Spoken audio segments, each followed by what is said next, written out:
What's up, guys? Iceman here. Welcome to the Diablo Resurrected Research Institution. I am your host, Professor Isaac. Appreciate you guys for coming by. Like this damn video if you will. Subscribe to the page. And swat that bell so you're notified next time I post a video.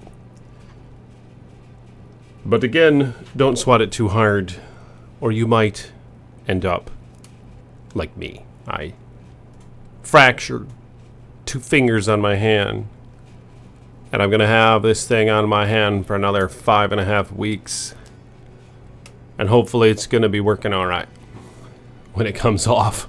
I don't really know what to expect. But yeah, so have some freaking sympathy here, all right? And like this damn video, subscribe to the page, become a patron or a channel member if you want to help your old dog out. And lift up your prayers for me, if you will. I'm looking for a recovery from this. I'm not looking to have arthritis and non-working fingers and all that shit. So, and I will be more disciplined going forward, alright? Guys got my word on that.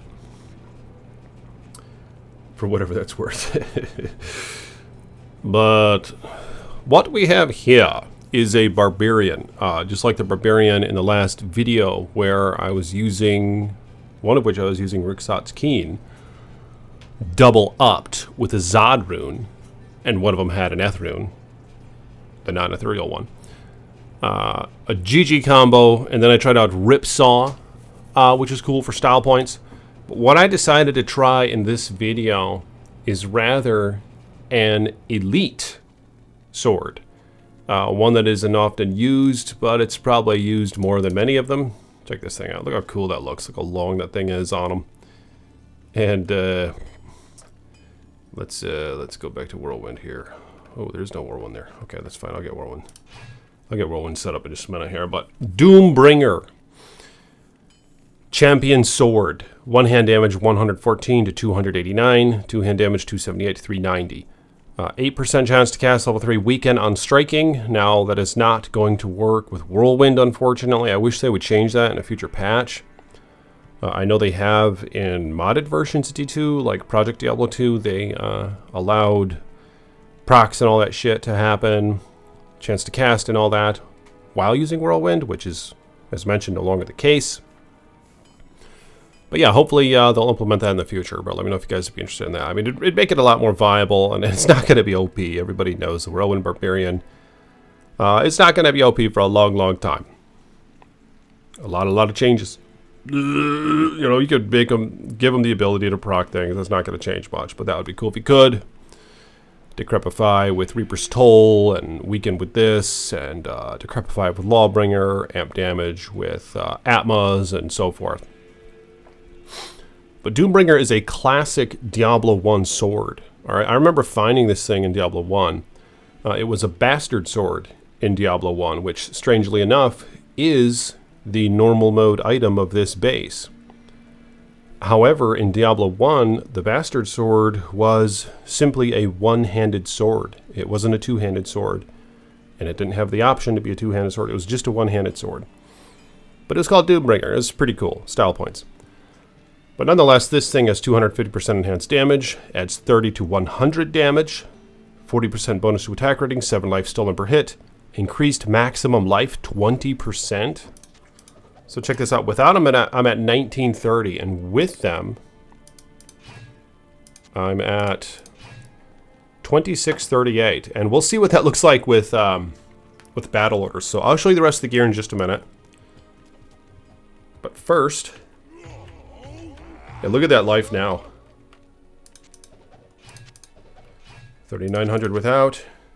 Oh, so it doesn't increase as much. Wait, what just happened? 4,600 with, okay. That's fine. That'll have to do.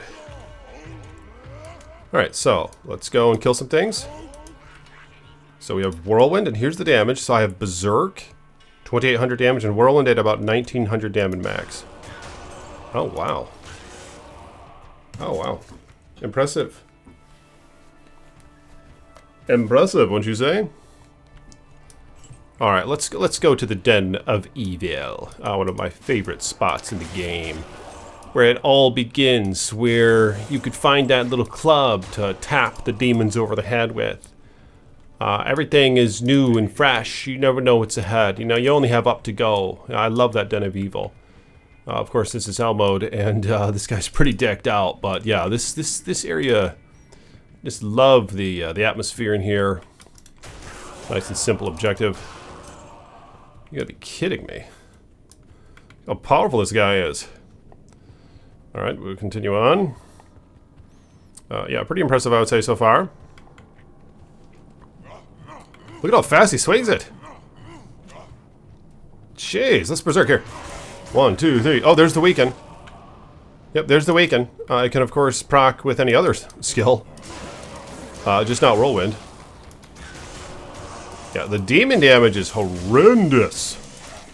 A lot of demon damage. Well, I do have Tyrael Smite. That's right. Tyrael Smite with 100% damage to demons. Laying of Hands with 350% damage to demons.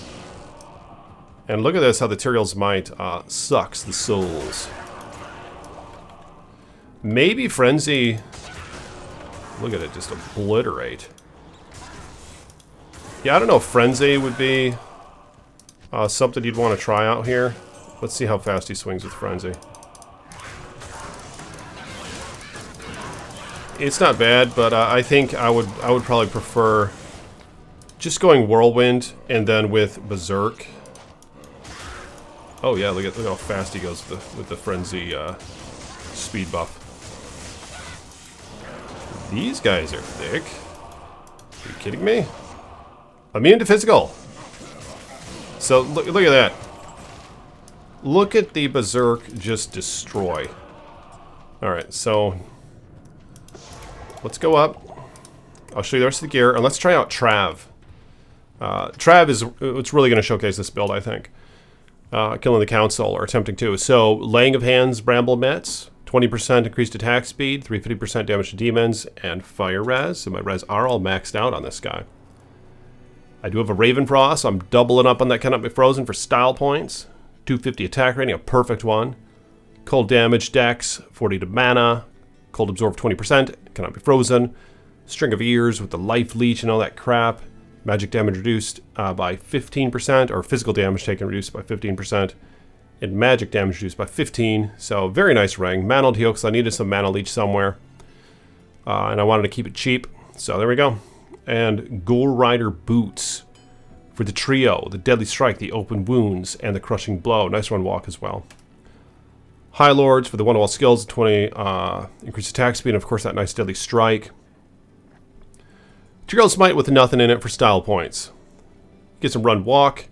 It's indestructible, 100% damage to demons, slain monsters rest in peace. 30 to strength, all res plus 30, cannot be frozen, requirements minus 100. And an Ariats with a Burr rune. So crazy style points in that Ariats. Do I have another Burr? I don't think I do. Because I would like to pop one last Burr in that Tyrael Smite. Or I could pop a low rune in there to get my lightning res. That would be pretty cool. Get that lightning res up. That max lightning res. Kind of like a poor man's fortitude at that point, unfortunately. As with how rare it is, it shouldn't be the case. But yeah, you do get style points for using Tyrael Smite. Which might count for more than practicality. Let me know what you guys think of that in the comments below. Which one is more valuable, would you say? Style points or practicality? Alright, so just whirlwinding the hell out of things. Yeah, this is actually... I mean, yeah, it should go without saying. This is the best one that I've tried so far, I would say. The upped Ripsaw, upped Rixotski. Yeah, okay, so not much to compare. Jeez, look at him! Look at how well he stays alive. His life just isn't even getting touched here. His mana's doing all right. I think we're doing decent damage. So you're suckling a lot of mana. There's a Shale. One of you in my last video actually recommended maybe a Shale on that Tyrael Smite for the 20% faster hit recovery. Not a bad idea. But here's the thing with Whirlwind. When you're spinning, of course, it's uninterruptible. So it's like you don't have to deal with FHR anyway. Is berserk uninterruptible? Concentrate is.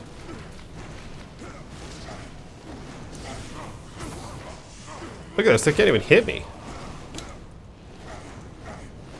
8,700 defense. Yeah, I don't know, they can't even hit me.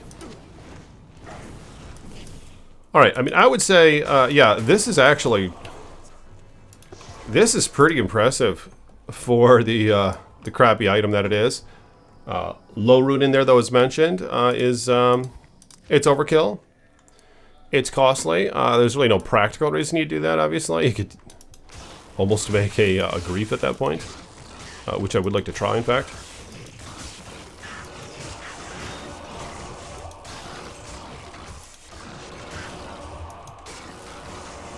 Nice. That's right, and these guys aren't even demons. So if we go to a place where there are demons, that might be fun. Here's some. Oh, these guys are kind of thick. Nice. That'll obliterate.